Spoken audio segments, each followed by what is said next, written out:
Itu yang baru datang tu. Ada ilmu yang kita boleh tarik duit ataupun kita ambil harta-harta gaib, tapi diiktiraf oleh wali-wali.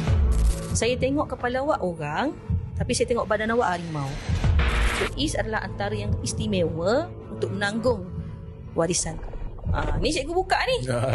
Cikgu dah spill tu. Duduk elok, kau akan gila. Sebab apa? Jin tu akan duduk dalam lubang hidung kau, akan duduk dalam telinga kau. Dia boleh kecil, dia boleh besar.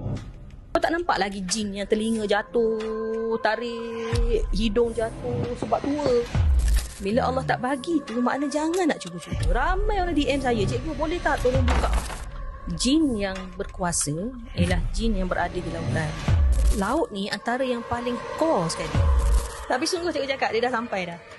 Dia macam tak nak bagi cikgu wawarkan benda ni. Kamera ter-enroll lah. Kenapa kamera? Wish. Bila cikgu cakap nak cerita pasal dendam Raja Jin tu, Sampai mati kamera dah mati kamera. Dan dia juga ada anak bersama dengan Bunyan. Kau bersekongkol, kau bersekutu dengan jin syaitan iblis, kau tak akan aman. Atas. Kenapa saya dapat gambaran Maksud awak dah jumpa dengan cikgu tu, maksud kita ada kaitan.